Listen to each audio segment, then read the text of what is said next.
Good morning, good afternoon, art historians. My name is Allison Napier, and I am here to continue our review of Unit 4 today. Today we're going to take a look at Neoclassicism. And to do this, we kind of need to understand what the neo part is, but we need to also take a look at what is classicism. So we first have to look back, I guess, and see what's being reintroduced with this style, which are the conventions of classicism. And it's important to acknowledge that classicism is a current that really runs through the history of art, beginning with its origins in ancient Greece.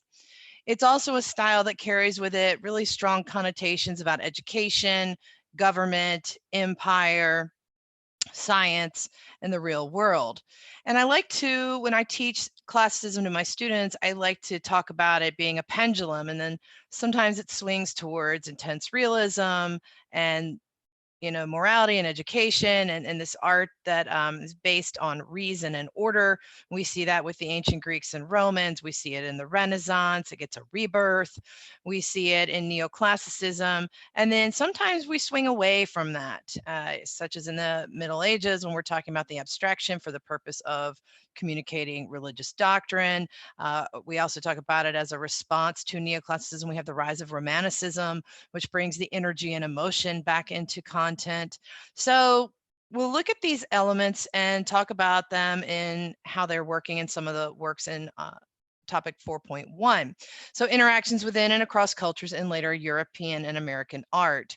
Today, we're going to explain the influence of a specific work of art or group of related works on other artistic production within and across cultures. So we'll talk about classicism, a little bit of neoclassicism, and then where we go from there. We're going to focus on Monticello, Jefferson's home in Virginia outside of Charlottesville, David's Oath of the Horatii, and Houdon's George Washington. As always, we begin where we ended yesterday. So we're going to start by taking a look at the question John left us with at the end of the review. A multiple choice question from the AP question bank. So even though we don't have multiple choice on this exam, these questions can still serve as great reviews because they align with the skills that are going to be covered on the test. So I encourage all of you to go back and look at these depending on your access to technology and what you can do and what's been assigned to you. I think these would also be really helpful. So take a minute and read the question on the screen, and then I'll give you the answer.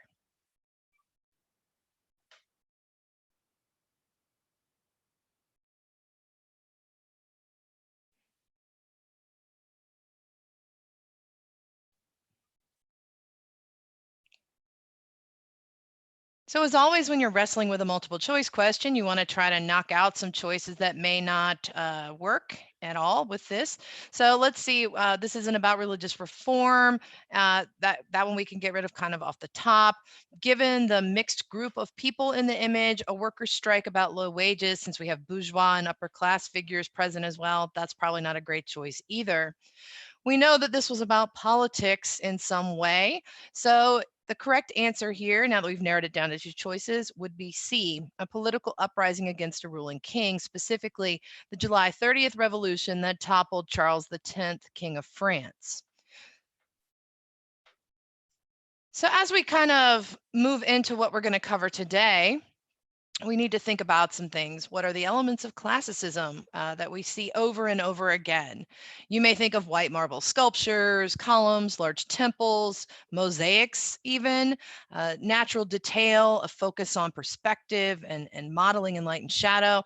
And all of these things we have seen in units 2 and 3 that are related to this style. So we'll flesh out what classicism looks like next. And what we also need to acknowledge and consider is that classicism enjoys different periods of popularity. So why does it fall in and out of favor?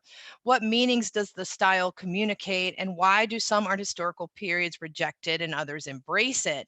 A lot of times maybe they are, such as in the Middle Ages, looking to another world, not this world, the Christian afterlife, the otherworldly Jerusalem. And so they're trying to not give you realism so you don't get bogged down in that amazing representation of detail and realism, so you focus more on Christian doctrine.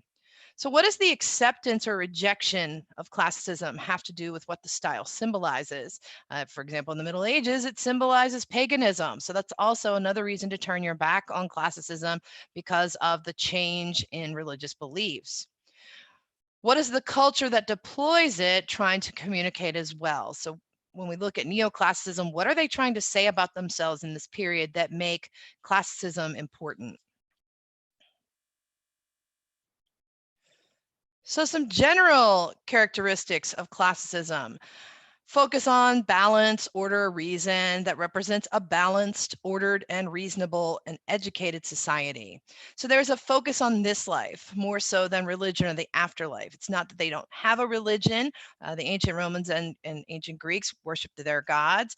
When we talk about the Renaissance, it's a Catholic society. When we talk about neoclassicism, they too had faith traditions. But there's a focus on this life rather than a religious construct of an afterlife.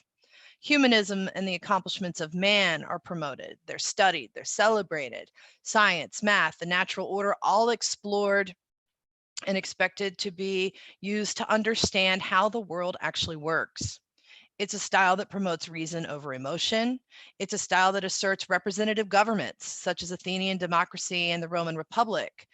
Important to keep in mind, however, that both of these forms of government were predominantly for white, older male landowners, that women and people of color weren't represented in these governments. And so that is one of those things that tends to get glossed over sometimes when we focus on classicism. It's a style that also suffuses a sense of empire, expansive empire with the Romans. We can talk about classicism being used by the British Empire, Napoleon. Hitler chose classicism as a style for his buildings when he was constructing his museums and the buildings for the Third Reich. So it's a style that's very heavily charged with meaning. So we think of classicism again as this pendulum that swings one way, kind of this way when you embrace classicism maybe, and then can also swing away from it to communicate other ideas and other meanings. Before we get too started, let's just do a quick check. We looked at the Pantheon last week in Rome.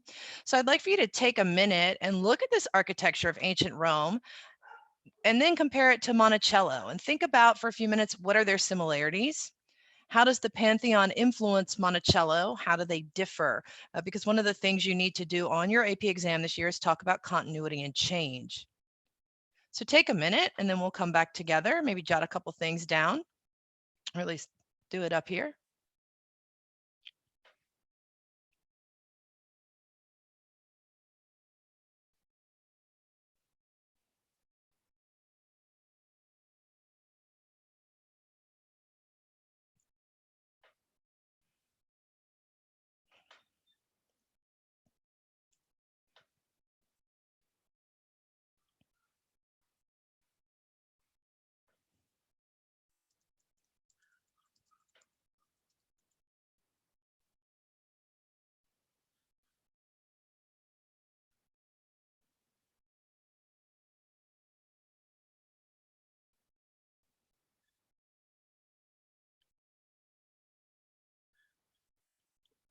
So as we start to kind of come back together with this, let's think about similarities first.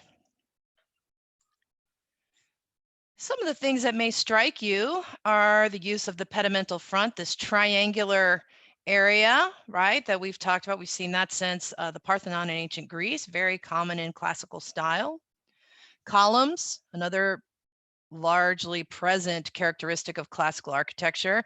The use of the domes, both of these are domed structures, but they are slightly different, aren't they? First of all, building materials, we're dealing with concrete with the Pantheon, brick, and other list of elements with Monticello.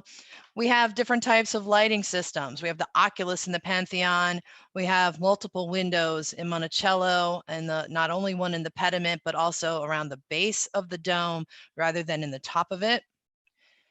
The Pantheon is dome on drum construction, so very different from the domed longitudinal structure we see with Monticello.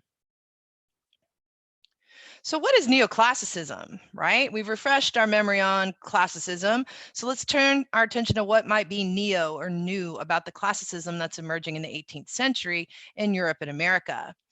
What social and historical events have occurred to make this style come back into fashion? And I think it's important to first of all recognize that the rebirth of classicism in the Renaissance never really falls out of favor as it did with the classical world falling out of favor in the Middle Ages. Classicism hangs on, and the Baroque period will embrace classicism. We saw that with Versailles and the classical elements used in the architecture there, but there will also be this added element of emotion and drama.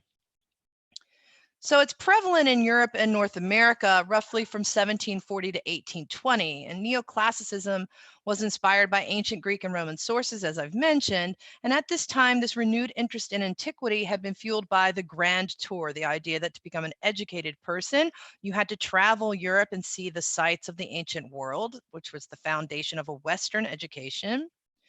Archaeological excavations at Pompeii and Herculaneum, also very important in this idea of bringing back classicism and inspiring classical elements to occur in different works of art.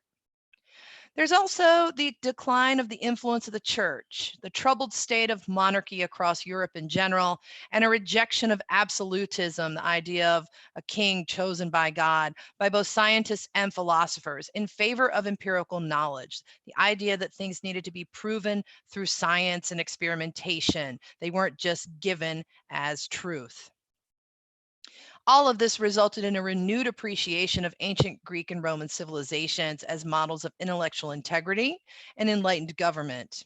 So Greek and Roman forms were used to offer contemporary lessons in liberty, moral behavior, and civic virtue. Neoclassical architecture and painting and sculpture all celebrate harmony, clarity, and balance in terms of a style that's meant to inspire patriotism, nationalism, and courage in the defense of the state or the forging of a new nation.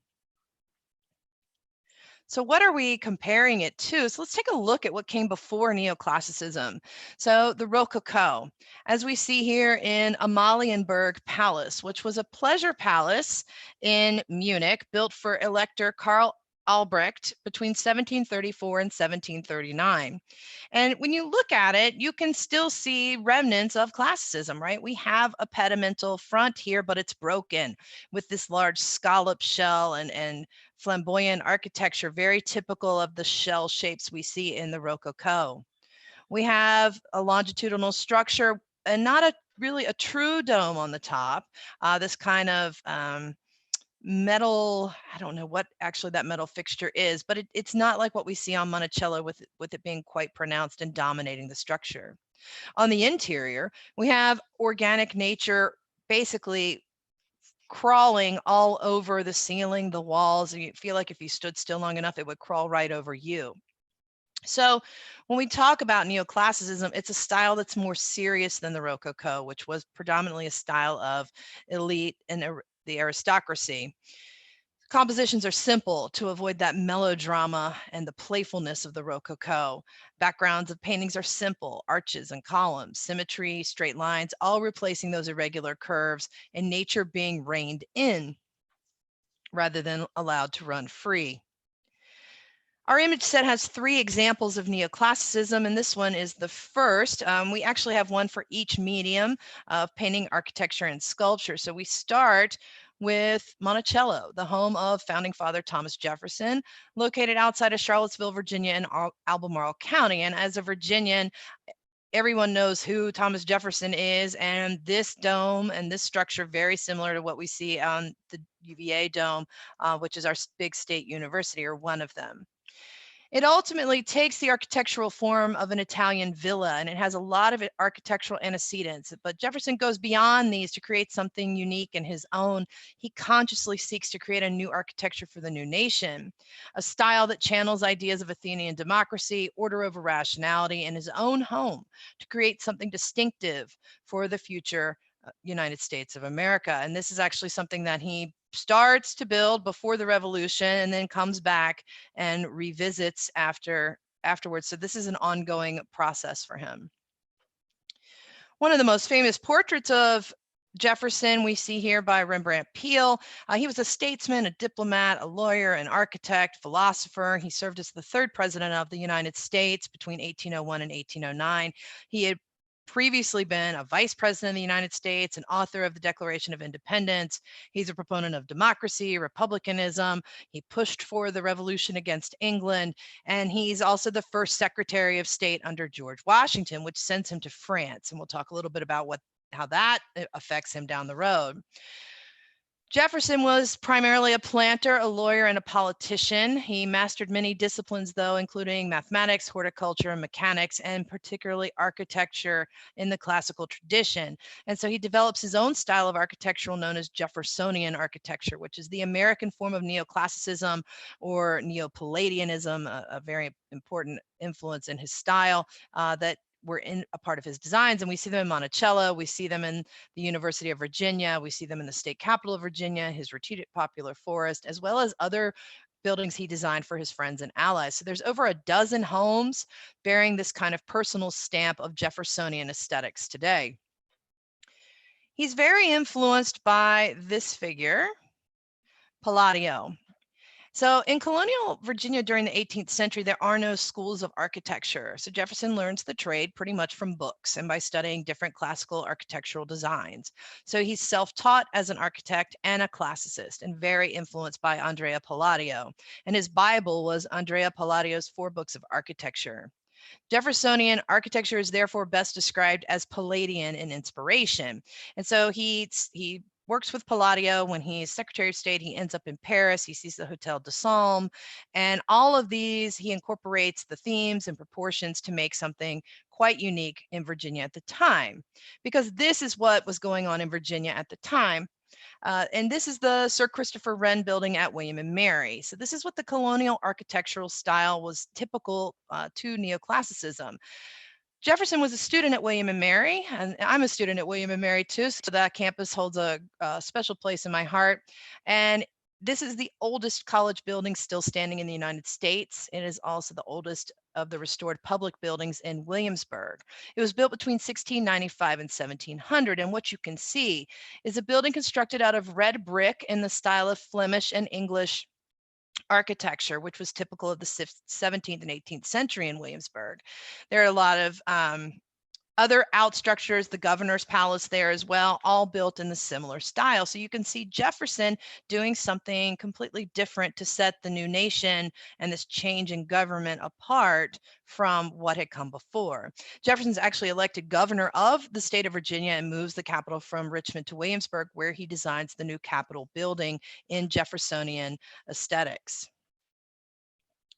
A quick overview of what I mean by this. Of course, the Palladian design, the idea of the portico, the porch and pediment as the entryway, the use of columns in the classical orders, this elevated ground floor, red brick construction, which of course is different from the marble and some of the white stone we see in classicism from the ancient world and the Renaissance. He relies heavily on the octagon, and that's kind of a Jefferson thing, and white painted trim, all of these factoring in. And in his adult life, he made a lot of architectural drawings and wrote extensively about architectural design. We have over 600 of those documents today. When we take a look at Monticello, what we see is its name coming from Little Mountain in Italian, nestled in the Albemarle Mountains up there around Charlottesville. He left his home in 1784 to go to France as this minister for the United States. And while he was there, again, he looked at some of the structures and decided to come back and rebuild his own home and model it after Palladio and the structures he saw in France. He added a center hallway. Let me get to my... There we go. He added a center hallway and a parallel set of rooms to the structure, more than doubling its area. He removed the second full height story from the original house and replaced it with a mezzanine bedroom floor. And probably the most dramatic element he adds is an octagonal dome, which is placed above the west front of the building to create a second story portico. The room inside the dome was this beautiful, noble apartment. It's rarely used and there are fire hazards, so you can get in to see it, but only with special permissions. It's painted this gorgeous Mars yellow and the floor is painted green. One characteristic that typifies his architectural style is this use of the octagon. Palladio did not use those, but Jefferson used them as an important design motif.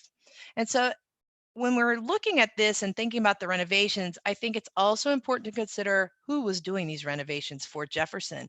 He was a slave owner, so he had not only slave labor, but paid labor working on the site. And when you go to Monticello today, which I've been in the last couple of years, they are actually doing something to bring these issues to light. There's a whole different aspect to the tour where we concentrate on the use of slave labor and the complicated history of both Jefferson and Monticello. So where does the style go from there? Well, if you think about the buildings in Washington, D.C., they are all done in neoclassical style. It's used throughout the new nation to communicate ideas of representative government, specifically democracy, that was started in Athens. Important to remember again that this is a government that's not quite for everyone, and it's not for everyone in the beginning of the United States. But here we see Benjamin Latrobe's completion of the project started by Charles L'Enfant, here with the large domed Capitol building where our laws are made. The difference here, and I always think this is so interesting, that the capitals instead of acanthus leaves are tobacco leaves and corn cobs, which represent American agricultural bounty.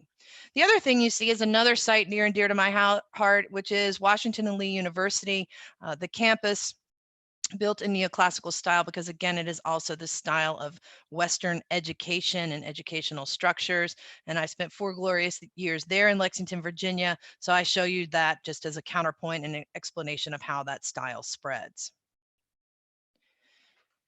The neoclassical painted work from the image set is the Oath of the Horatii, the first masterpiece really in this new style that's completely breaking away from the Rococo. Our Rococo work in the image set is the swing. And when we look at the Oath of the Horatii, it's pushing back against that style. The Rococo was an art of the aristocracy, and as you see in the swing, subjects are frivolous, carefree, a little bit naughty, with no regard of concern for the real people and real life and what's happening on the ground in France. The Rococo palette dominated by these cotton candy blues and pinks, and again, this foliage organically growing over everything, wild and unfettered, without reason, without kind of constraint of rational thought. We compare the new neoclassical aesthetic and the Oath of the Horatii. The composition is broad and simple. The life-size figures arranged in a frieze in the foreground, similar to Roman monuments and Greek vases. The figures are separated by large empty spaces in a stage-like setting. The harsh slanting light gives them their relief, contrasting figures conveyed with different forms. And we have these energetic bodies constructed out of straight lines. But while they are energetically swearing their oath, they're also quite still, which I always think is kind of interesting with neoclassicism. So this becomes the model for painting throughout Europe, and its artist, Jacques-Louis David, considered to be a preeminent painter of the era, and he creates this cerebral brand of history painting to mark a change in taste away from the Rococo. He wins the Prix de Rome in 1774, so he goes to Italy. He observes Italian masterpieces, the ruins of ancient Rome. He fills 12 sketchbooks with material that will basically drive what he does for the rest of his life. I like to talk about Jacques-Louis David as a soldier of fortune. He basically starts as a painter of the aristocracy, doing works like this. And then he becomes a voice of the revolution with things like the Oath of the Horatii, and then he will take up with the Reign of Terror and do works like the Death of Marat, and ultimately he will land a position painting for Napoleon. So he rides the wave of history in France. It makes him a really interesting and sometimes quite controversial figure. Here you see his images of 2 of his elite patrons, Dr. Leroy and the scientist Lavoisier. I find these so interesting too because he paints them as professionals with the tools of their trade. The Oath of the Horatii tells the story of a 7th century BC battle between 2 sets of brothers to end a war between Rome and Alba. The Rome chose their champions, the Horatii. Alba chose the Horatii. So the brothers were chosen to fight each other and swear to defeat the enemies or die for their country. But the families were linked by marriage, which makes it super problematic, right? On the right, you see the grief-stricken women of the Horatii family. Sabina, the sister of the Horatii, and the wife of the eldest Horatii, Camilla, the sister of the Horatii, betrothed to one of the Horatii boys, all hanging their head in sorrow, weeping, the mother of the Horatii, hugging her grandchildren. So we see this new morality in painting. It was a royal commission, a manifesto of the new style. We see the architecture of the room channeling all of those classical elements we talked about a little while ago. And so David chooses this to launch his public career. It creates quite a stir because it's really radically innovative. He turns away from those amorous mythological subjects of the Baroque and the Rococo, focusing on this historical event from Rome. This ties him much more to the philosophers of the Enlightenment, like Diderot, who advocates painting of moral subjects. And we see these images here, a little bit of a close-up. We also see that he's focusing or portraying gender roles. The father with his back to the women, shutting them out, making this oath, doing this ritual. The women smaller in scale than the male figures, masculine virility on one side, feminine swooning softness on the other, making this interesting comparison of the gender roles of the time period. We can compare this to sculptural forms from the Arapakis Augusti, from the rule of Augustus. Again, they reveal that rational order, stability, balance, and symmetry, the stillness. Even though there's an indication of action, we see it in the wind that's blowing up the mantles on the top. We see the service to the state. In the lower frieze, the procession of the upper nobility who were encouraged to have children because the birth rate was low. We also get that shallow stage set for both the painting and these sculptural works from the ancient world. Other works by David, he creates subsequent neoclassical works to continue to work in and he continues to work in the style even though his content will change. So we see the death of Socrates here, as well as Brutus's, the lictors bringing back Brutus's sons, both of these speaking to civic virtue, republicanism, and again, charging up the air, which is already pretty charged in France for revolution.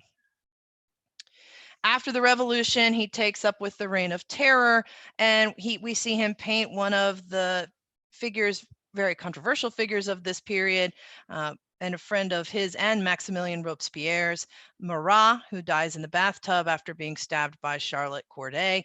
Marat was in charge of the lists of who was treacherous to the revolution and who would be executed at the guillotine. Then on the right, you see him taking up with the Emperor Napoleon, showing him crossing the Alps. Again, very still, despite the fact that Napoleon is on a rearing horse and the wind seems to be whipping the drapery around. So that neoclassical style hangs in there despite the change in subject matter, moving away from classical subjects to contemporaries. Finally, our work of neoclassical sculpture, we look at Jean-Antoine Houdon's George Washington. And after a successful conclusion of the American Revolutionary War, the General Assembly in Virginia wanted a statue of Washington for display in a public space. So in 1784, our governor, Benjamin Harrison V, asked Jefferson to go to Paris, and he's the minister of France, so that's easy enough, and find a European sculptor, and Jefferson automatically lands on Houdon.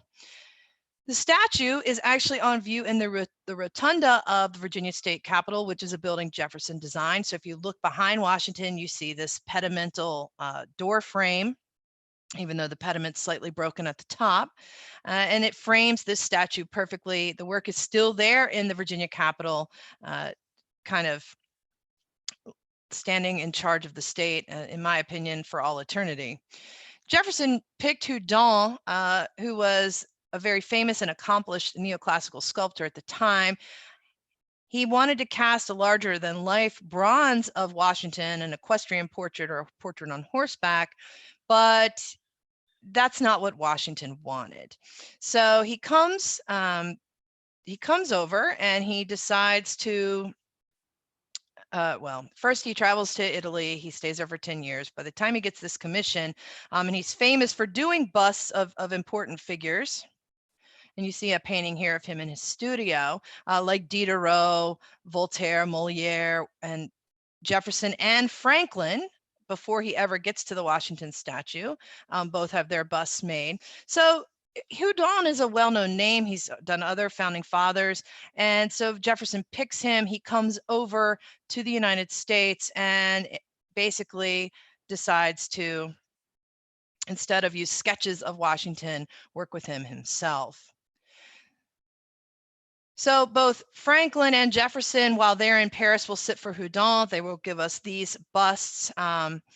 So Houdon comes to visit Washington in person. He departs for the US in 1785. He's joined by Franklin and 2 assistants. They arrive in Philadelphia about 7 weeks later, and they visit Washington at his home in Mount Vernon in early October of that year. They take full measurements of his body. They sculpt a life-size mask of his face, and Houdon actually produces an idealized, classicized bust of Washington as well.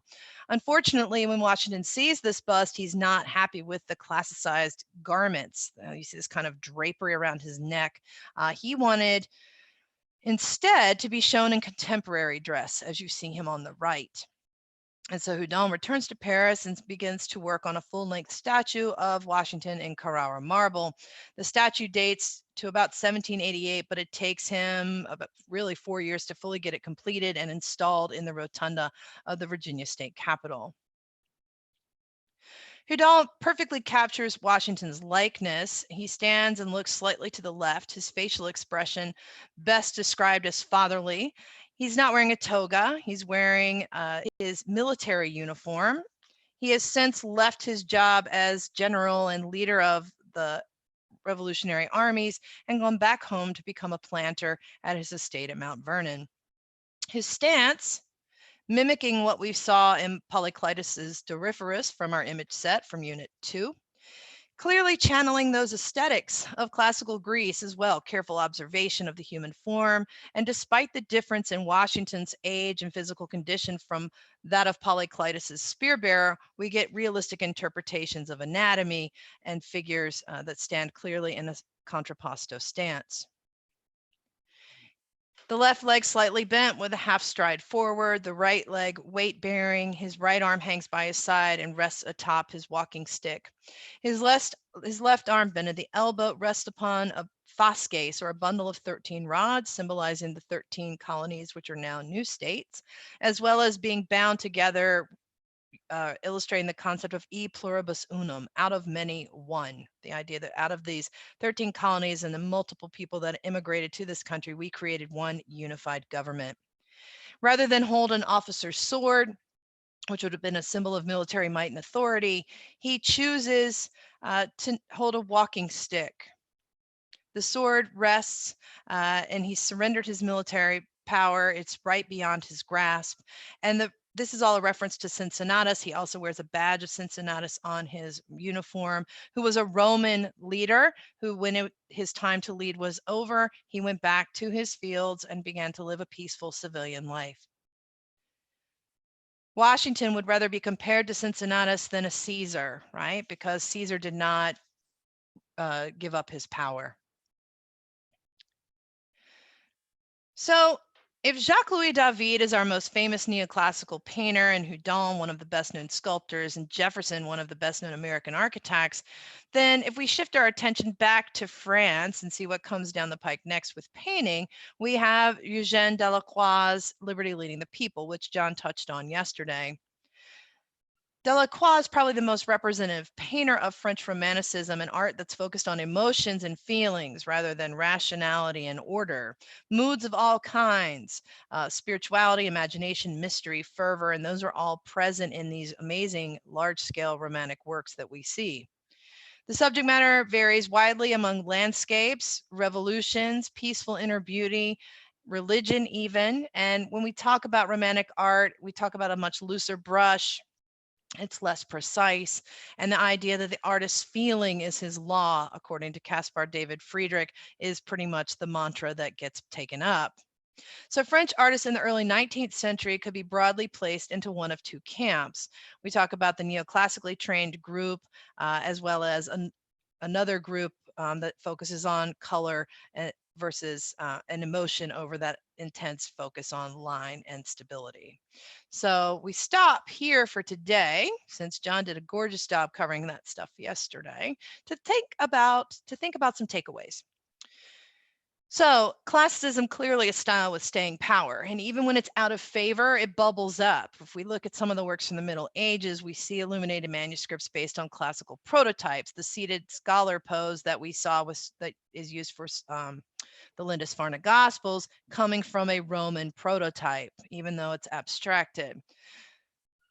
Modeling of the human form, landscape elements, the use of light and shadow, and the sense of real space and perspective wax and wane as we go throughout history, depending on whether our pendulum swings to more and more classical bent or towards abstraction.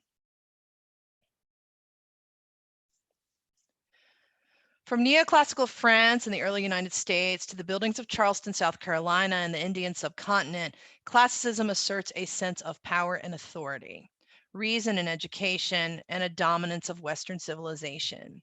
In some instances, it also references social and political inequalities. So when we talk about the style, again, you've got to remember how loaded it is with meaning, not only for our government buildings and for our educational buildings, that these are Western institutions of knowledge and government and, representative democracy. But when we look at things like Charleston, which is predominantly built in the classical style, that's also done to assert white spaces in the times before the Civil War. And then anything that was done for punitive purposes, like the barracks and the citadel, would have been done in a Gothic style to show that a difference between where the civilized lived and where the transgressors were punished. The Indian subcontinent, we also see peppered throughout that region, remnants of colonization with the British Empire as it expanded, and they were some of the biggest proponents in the 19th and 20th century of the style. So a practice question for you before we leave today. This one, a little bit of a free response. It has the attribution skill in it, but there's also some other things to sink your teeth into, which I think will be really helpful for your AP exam. I've mentioned this building a couple times today. This is where the Washington statue is. It's designed by Jefferson and Jeffersonian aesthetics. So this is the Virginia State Capitol in Richmond. So attribute it to a specific art historical style, justify that attribution by discussing the characteristics of the building that are, oops, typo, should be are, commonly associated with the art historical style. So that's visual analysis. So even though this is framed somewhat like an attribution question, you're still using those skill 1, as well as contextual analysis and skills 3 and 4. How do these characteristics represent art historical traditions? So compare, contrast. And what was the significance? What's the contextual importance of this style in the United States? So I'll give you a minute. You can take a look, and then we'll end for today. It's been a Virginia heavy day. I hope that's okay. And that's not because I'm a Virginian. Well, maybe it is. I am a little biased, but I'm familiar with all these structures. So it's always really exciting to teach something that you've seen. Again, my name is Allison Napier. It's been a pleasure, as it is every day, to work with you guys and hopefully share some information to get you ready for this AP exam, which you are going to rock when it gets here in May. If you're having tech problems, as always, contact us at cb.org/tech so we can get you straightened out and make sure that everything is good to go before the AP exam so you can watch these broadcasts, access AP Central, you name it. Thanks for your time, as always, and as always, stay healthy, art historians.